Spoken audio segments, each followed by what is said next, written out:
J'espère que vous allez bien. Bienvenue chez la Dwight, it's about everything. Et cette fois-ci, on parle de relationnel, en effet. On va parler de relationnel, on va y aller sur une question aussi simple que vous allez pouvoir aussi y répondre dans les commentaires.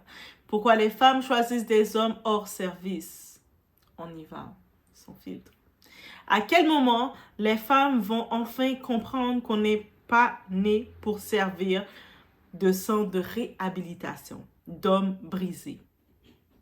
À quel moment on va cesser de vouloir jouer les infirmières émotionnelles, les thérapeutes bénévolats, les psychologues, les travailleurs sociaux de l'amour, les espaces de l'amour, l'espace de l'amour, les maisons de transition ambulantes pour certains hommes. Des hommes qui viennent sans rien, sans aucune ambition, sans aucune énergie, sans aucune volonté, et on se met en quête de les motiver. Quand est-ce qu'on va arrêter d'aller chercher des hommes qui sont hors d'état de fonctionner en espérant qu'ils vont miraculeusement devenir des partenaires solides? Parce qu'il faut que je le dise avec une brutalité hors norme. Tu ne peux pas transformer un homme en partenaire s'il n'est même pas fonctionnel en tant que personne individu. Il n'est même pas dit à la hauteur de quoi que ce soit. Et en plus, tu vas le mettre comme partenaire. Tu vas investir en lui, le nourrir, te mettre en quête que c'est toi qui dois tout faire ça, investir en lui créer quelque chose, un titre. Lui faire des enfants.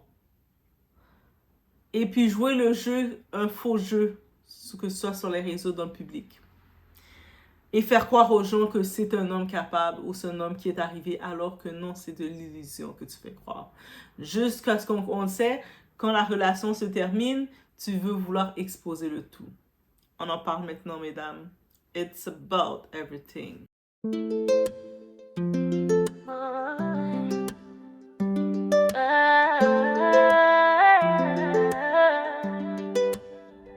Baby, watch me now. I'm untouchable over love. I do I, nigga, watch me now. I'm untouchable.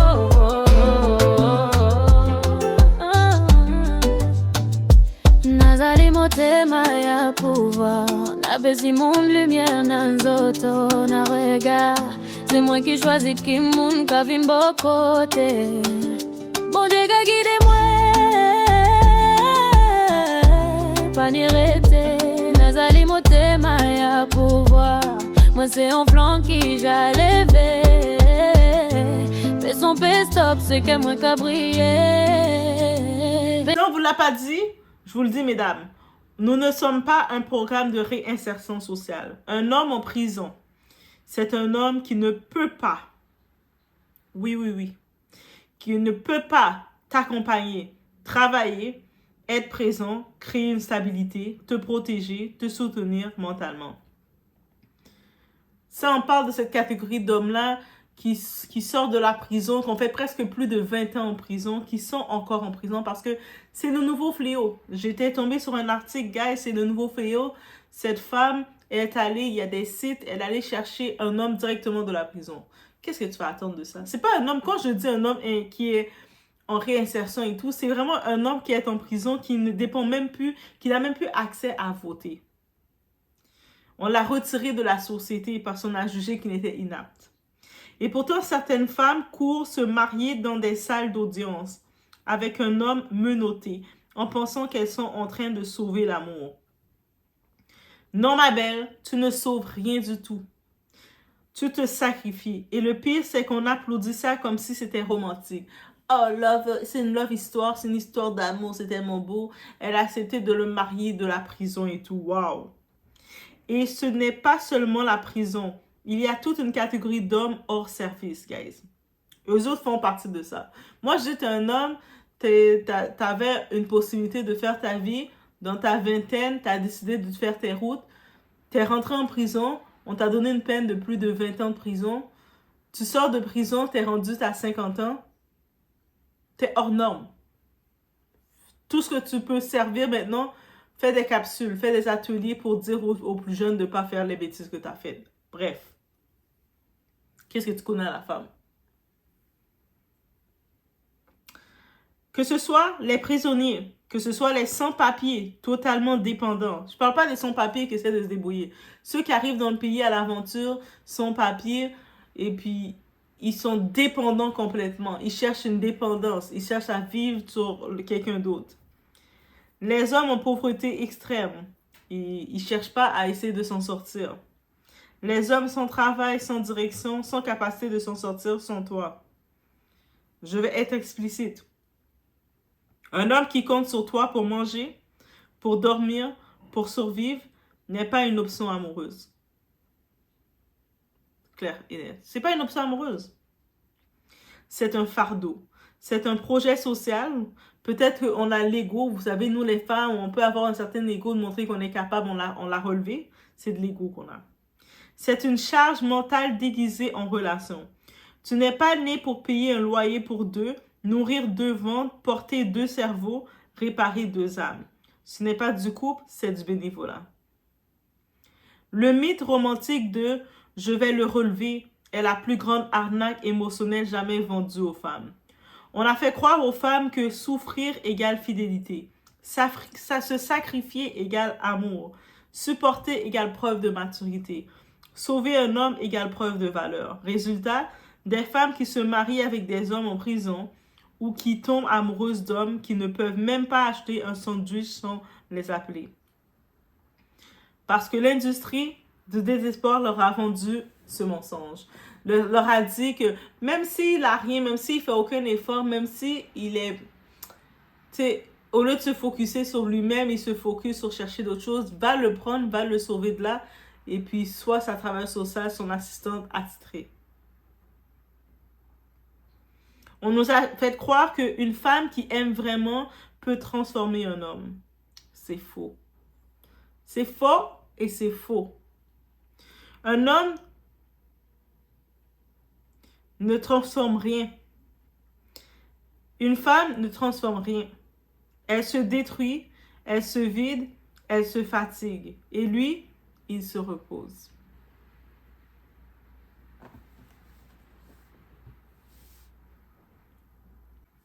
La vérité crue. Choisir un homme hors service, c'est l'équivalent de se jeter volontairement dans un gouffre.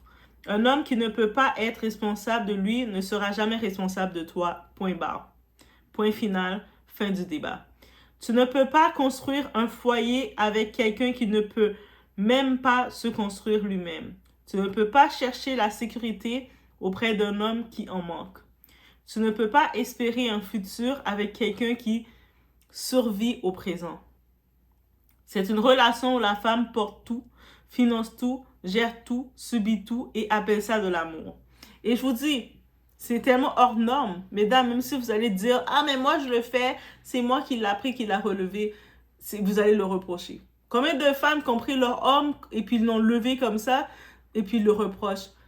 Quand l'homme va vouloir décider de prendre ses propres décisions, il va dire « Ok, je suis arrivé où ce que je voulais arriver, je suis à un autre départ. » Et puis il va prendre ses propres décisions, la femme va venir le reprocher. Tu peux pas prendre cette décision-là, chérie. Je t'ai tout donné, tu me dois tout, alors qu'il ne te doit rien du tout. C'est toi qui as voulu prendre le projet social. Et je vous dis, c'est pas question « Ah, mais il est ingrat, doigt, les hommes sont ingrats. » Non, il n'est pas ingrat. Toi, tu as décidé que tu avais ton ego, tu voulais remplir un besoin de réalisation, tu as pris ce projet social en lui. Mais lui ne te doit rien. Donc, il faut prendre ça. Et nous, les femmes, on se fait souffrir en allant vers ce type-là pour ensuite le regretter et le culpabiliser et l'accuser du pire. Donc, on va arrêter déjà de faire ça, d'accuser les hommes du pire et d'arrêter de vouloir créer des faux titres au nom de l'amour. Il faut arrêter, il faut couper, il faut guérir cette obsession toxique d'être choisi à tout prix. Parce qu'un mariage, un vrai, c'est deux personnes capables, deux adultes présents, deux êtres fonctionnels. C'est-à-dire que, j'ai bien dit, deux adultes capables. Autant que l'homme est capable, la femme aussi est capable. Les deux êtres capables se mettent ensemble et ils vont plus loin. Ils vont plus haut.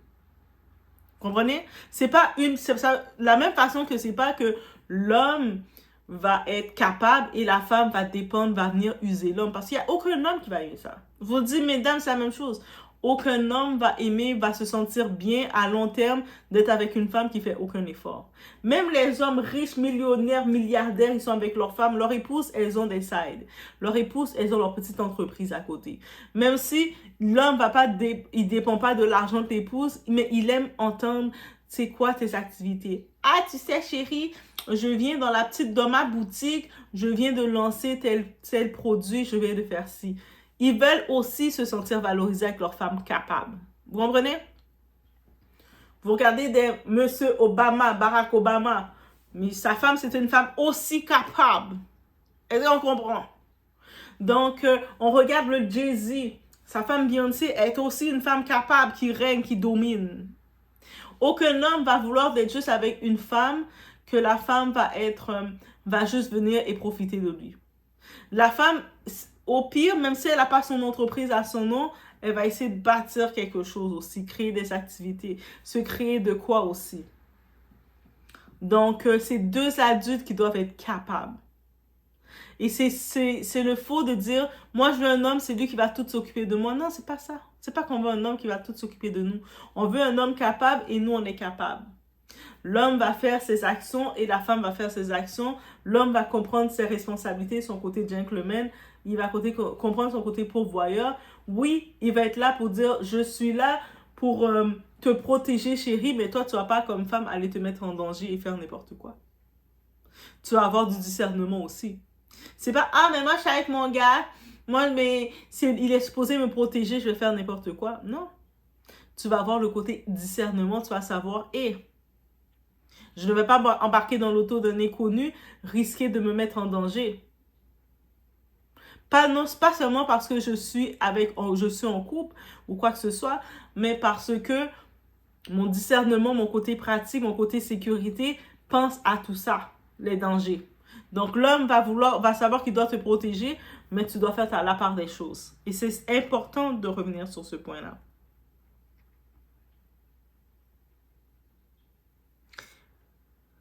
Parce qu'un mariage, un vrai, c'est deux personnes capables, deux adultes présents, deux êtres fonctionnels. C'est pas seulement toi avec ta petite robe blanche, lui derrière des barreaux, toi qui avances, lui coincé dans un système, toi qui prends tout, lui qui n'a rien à donner. Tu n'es pas sa mère, tu n'es pas son assistante sociale, tu n'es pas son programme d'aide, tu n'es pas sa bouée de sauvetage, tu es simplement toi. Et ce que je vous dis, de choisir la stabilité, pas la charité. Tu ne te mets pas avec un type, je vais me marier avec lui, mais tu vois, ce type-là, il survit. Il n'a aucune activité, il ne fait aucun effort de générer une activité, même pour manger. Pour dire, je suis dans une conjoncture dans mon pays, c'est compliqué peut-être de trouver un emploi complètement stable ou je n'ai pas le même salaire qu'en Occident, mais moi, à tous les matins, je me lève, je crée de quoi mes activités pour manger et quoi que ce soit. Je ne vais pas dépendre que c'est la femme qui doit commencer à me faire des transferts, m'envoyer de l'argent pour me faire vivre. Je ne peux pas être un boulet dans la vie de la femme parce que peut-être 2-3 fois, elle va avoir le plaisir de le faire. Mais à la longue, elle va être épuisée par toi. Elle va même être dégoûtée par toi. C'est pour ça qu'on dit toujours que d'un coup, d'accompagner la personne, oui, on peut aider quelqu'un de temps en temps, je te donne un coup de pouce, mais aider quelqu'un de temps en temps ne doit pas devenir un poids. La première chose que quand tu commences à aider quelqu'un, c'est quoi que tu veux faire? L'apprendre son autonomie, développer son estime de lui. Parce que même la personne qui réclame, qui demande de l'aide, qui tend la main, même lui, à un moment, de toujours devoir venir tendre la main, ça baisse son estime à lui-même. Donc, il veut aussi apprendre à pouvoir le faire. Donc, et beaucoup de femmes, elles ont un problème d'ego, elles veulent se sentir accomplies, elles vont chercher un homme inférieur qui est brisé, qui est bas, qui vaut rien techniquement. Et elles vont se dire, ça va devenir mon cas social pour montrer à la société à quel point je suis une bonne femme. Parce qu'elles veulent tellement prouver être une bonne femme parce que leur estime à elles aussi n'est pas bonne. Elles veulent dire, je suis la pick me, j'ai été choisie, je suis une bonne femme. Regardez, qu'est-ce que j'ai fait de lui. Comment j'ai fait ci. Elles veulent avoir cet honneur-là. Alors que c'est pas ça le combat. Même ceux qui vont se dire, qui se basent du côté de la Bible, du côté chrétien, Le mariage n'est pas appelé que l'un vient briser et l'autre vient tout accomplir. Où est la justice? On parle d'un Dieu de justice. Tout est juste, tout a été fait parfaitement. Donc, pourquoi on aurait fait tout parfaitement et puis on t'aurait mis avec un partenaire incomplet, incapable, qui est là pour te user, te briser? Toi, tu vas te lever tous les jours, tu te lèves à 5h30, tu vas faire ta routine, tu te lèves là bien très tôt. Des fois, tu as envie de dormir dans ton lit, tu regardes dehors, il fait encore noir. Tu as envie de rester dormir, mais tu te lèves, tu regardes à côté de toi, et puis Dieu, le partenaire qu'il a mis pour toi, ça va être un incomplet, un incompétent, il reste couché dans son lit en train de... Et toi, tu te lèves. Parce que tu n'as pas le choix d'aller payer toutes les factures, de tout payer. Et puis, avec ton incomplet, en plus de ça, avant de te lever, tu dois préparer quelque chose pour que ton incompétent puisse manger pendant la journée. Pendant que toi, tu es en train de travailler, courir, devoir servir, donner ton meilleur au travail, à l'école ou peu importe, ton incomplet, de temps en temps, il t'envoie un texte. « Oh, apporte-moi du pain quand tu reviens. Oh, Pendant que toi, t'as pris ton dîner, ton lunch, tu le prenais debout. Tu étais entre 1, 2, 3 interventions. Tu prenais ton petit lunch debout en 2, 3 pauses. Vite, vite, vite. Il y a le meeting plus tard, le meeting d'urgence. Il y a une intervention d'urgence. Et puis, tu vois un message, apporte-moi ça. Et puis, tu rentres dans la maison, c'est le bordel. Parce que comme tu es avec un incompétent, il n'a aucune conscience. Tu dois tout ranger, tu dois tout préparer, apprêter le tout pour bien le mettre. Et tu as pensé que c'est mais c'était le partenaire qu'on m'avait donné. Mais quand on connaît la Bible, on connaît qu'est-ce que Dieu veut pour nous, mesdames, on dit mais Dieu ne peut pas vouloir ça. Il y a des fois, il faut juste arrêter. En plus, c'est souvent, je vois des personnes qui se disent chrétiennes. Ils aiment dire ça. Moi, je suis chrétienne, moi, Dieu, moi, je vais à l'église. Mais comment tu peux te dire chrétienne? Tu peux te dire en Christ. Comment tu peux te dire connaître ta Bible? Mais tu peux penser que Dieu, le Créateur, va avoir un plan de malheur comme partenaire pour toi. Tu regardes déjà la relation, le type, il fait aucune séduction avec toi, apprendre à te connaître, apprendre à avoir les critères que Dieu a réclamés, que j'ai que le meilleur pour toi, mon enfant. Je te connais avant même que tu sois né, je connais chaque cheveu sur ta tête. Je n'ai que le meilleur pour toi, mais il a le meilleur pour toi. Mais, soudainement, comme ça, il t'envoie un partenaire d'enfer. Il t'envoie un partenaire catastrophe. Il t'envoie un partenaire déchet. Il t'envoie un partenaire qui ne vaut rien, mais c'est le meilleur qu'il a pour toi. Il t'envoie un partenaire qui te coûte plus de dépenses qu'autre chose. Qu'avec ce partenaire-là, tu ne peux pas faire 3-4 voyages par année parce que si tu arrives à faire un voyage, c'est changer de ville. Parce que tout est à tes frais. Ce type-là, il commence à te courtiser, il peut même pas te faire plaisir. C'est des choses qui pourraient te faire plaisir, même des petits oursons en peluche, il peut pas te donner ça pour te faire plaisir. Même une petite boîte de ton bonbon préféré, il ne va même pas prendre le temps de te demander c'est quoi la marque de tes bonbons préférés. Des fois, il te demanderait pas, il devrait savoir, mais il va même pas prendre le temps de s'informer, de savoir c'est quoi ta marque de bonbons préférée, parce qu'il n'est pas là pour rien te donner, mais il est là pour tout venir prendre dans ta vie. Et toi, tu vas tout simplement de lui donner ta vie, dire on va faire notre futur ensemble. On va bâtir ensemble. On doit arrêter, ce plan-là qui a été créé pour essayer de nous faire croire que c'était ça la relation, c'était ça l'amour. C'était que mensonge et baliverne. C'était que mensonge et baliverne. Et combien de fois j'étais un moment en train d'entendre des femmes discuter. Il y avait une de ces femmes qui m'avait intéressée quand elle parlait. Elle était rendue à 12 ans de mariage. Dans ces 12 ans de mariage, 0 voyage de fête. Aucun voyage de nuit. Ils n'avaient pas fait de voyage de noces. Vous savez, les petites lunes de miel, pas faites. Aucun voyage de fête entre eux. Aucun voyage de couple. Même que ce soit avec les enfants ou de couple. La femme, on est dans le système où ce qu'on est, elle travaillait, elle était obligée de prendre, au début elle avait un boulot, les enfants étaient petits, elle était obligée de prendre 2 boulots, 2 jobs, 2 emplois.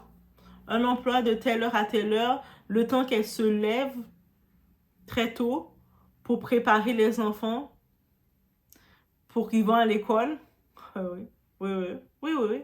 Préparer le lunch des enfants et tout pour qu'ils vont à l'école. Elle aussi, elle se prépare. Quand ils ont terminé de préparer les enfants, s'assurer que les enfants ont mangé, déposer les enfants à l'école pour aller au travail, à son premier boulot. De son premier boulot, son téléphone doit toujours rester à la disposition parce que si l'école, il y a un problème, un enfant, des fois, les enfants, surtout quand ils sont jeunes, ils peuvent avoir de tout. L'enfant se sentait pas bien, l'enfant a vomi, l'enfant a fait ci. L'école ils doivent avoir un numéro d'urgence pour appeler, mais l'école avait que le numéro de cette femme-là. Pourtant, cette femme, c'était une femme mariée qui vit avec son mari. Donc, ça veut dire que si elle est au boulot, elle peut se retrouver à devoir quitter le boulot plus tôt pour aller à l'école ou pour essayer d'aller voir si c'est une urgence qu'elle doit aller à l'école. Laisser son boulot, aller à l'école. Son boulot de jour. Ok. C'est tes enfants, c'est tout à fait normal. Elle termine le boulot elle terminait vers 4 heures et quelques le boulot. Ça tombe le temps exact. Elle passe prendre les enfants. Oui. Non, à un moment, quand elle a eu son deuxième boulot, elle passait plus prendre les enfants. Elle payait une gardienne. Donc, avec son argent de boulot, dans son budget à elle, elle devait prendre dans son budget pour payer une gardienne, une gardienne, une arrivante en tant que telle. Donc, ça lui faisait un bon boulot à cette femme-là. Donc, elle payait une gardienne qui passait prendre ses enfants à l'école, les amenait. Et cette gardienne-là, c'est une dame de certain âge, donc elle amenait ses enfants dans sa maison chez elle, le temps qu'elle puisse terminer son boulot. En terminant son boulot, elle va en route pour aller dans son deuxième boulot. C'est-à-dire que quand elle prenait sa gardienne, qu'elle payait avec son budget, c'était pour avoir un deuxième boulot pour payer toutes les factures. Donc, il y avait une belle auto de luxe qui s'était achetée, une belle auto de l'année qui s'est achetée chez le concessionnaire que elle n'avait jamais conduit l'auto. Si elle avait conduit, c'est peut-être 1 ou 2 fois, mais qui conduisait l'auto, c'était son mari qui promenait en route avec une belle auto en train de conduire. Mais elle se retrouvait à devoir payer les frais de l'auto parce qu'elle est mariée avec son mari, donc elle doit aider cet homme incapable, n'est-ce pas? Donc, ce deuxième boulot, c'était pour payer tous les frais en plus qu'ils ajoutaient, achat, maison et tout ça. Bref. C'est-à-dire, on imagine, le temps qu'elle finit son premier boulot, celle entre quelques minutes entre les temps, ou peut-être elle a un certain temps entre les temps, elle s'en va en direction en transport en commun, bien entendu. Transport en commun dans son deuxième boulot. Dans son deuxième emploi. Elle arrive dans son deuxième emploi, c'est-à-dire ça commencerait, c'est un chiffre de soir. Donc, les chiffres de soir sont environ de 5 heures jusqu'à 11 heures, minuit. Oui. Donc, imagine, depuis 7 heures et quelques du matin, elle est debout. Même 5 heures, 7 heures, debout, vous imaginez. Elle n'a pas encore vu les enfants. Les enfants l'ont vue quand elle s'est levée, elle les a déposés à l'école. Elle est debout. Elle arrive dans son deuxième boulot, elle travaille. Les enfants sont chez la gardienne. Donc, quand ils ont fini l'école, ils sont chez cette gardienne-là, cette madame-là. Elle ne sait pas comment ils ont été la journée, rien de tout ça. Quand elle termine, elle revient. Elle termine son deuxième emploi pour retourner chez elle. En retournant chez elle, elle passe prendre les enfants. Elle passe prendre les enfants et il est quelle heure? Donc, il tombe à être 11 heures minuit. Les enfants, ça veut dire que techniquement, à cette heure-là, ils sont supposés dormir. Mais eux autres, ils dormaient un peu. Donc, quand ils passent les prendre, ils sont endormis. Mais vite, réveillez-vous, on se retourne à la maison.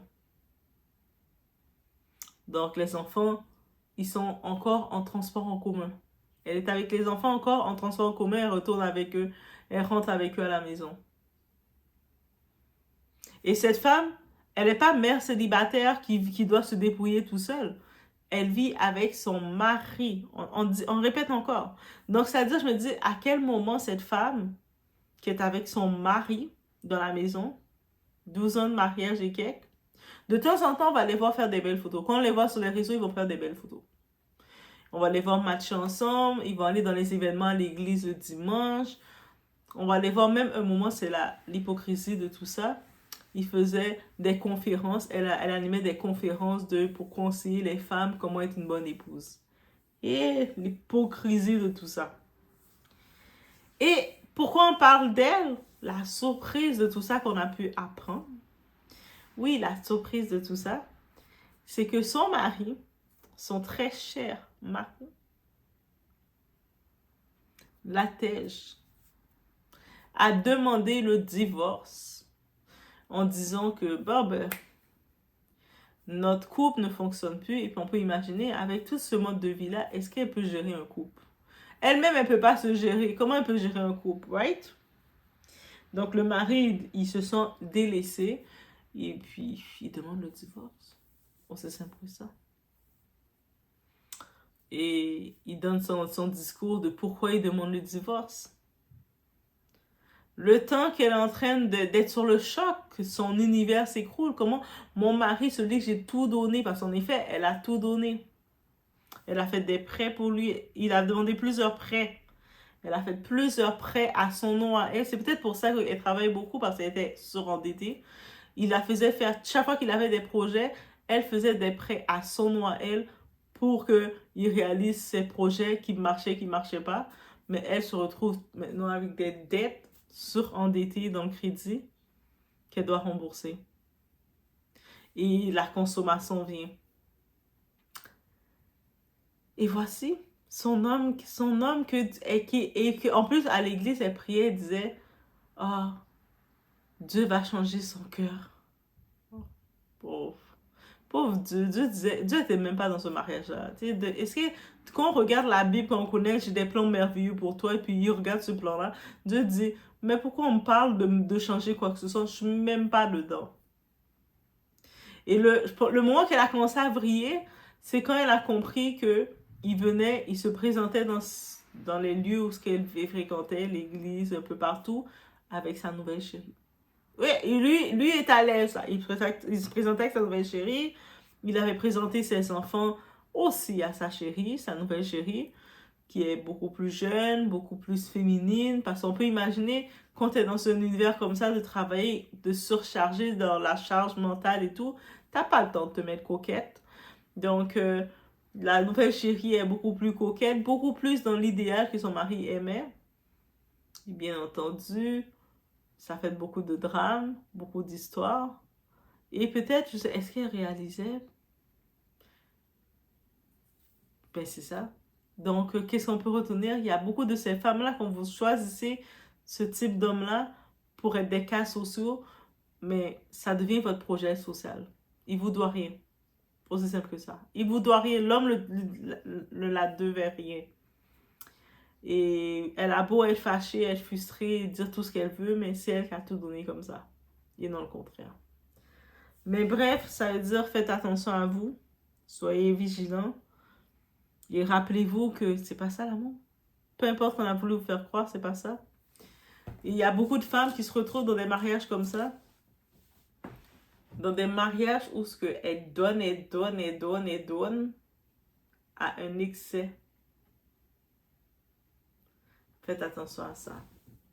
On se retrouve au prochain vidéo, guys.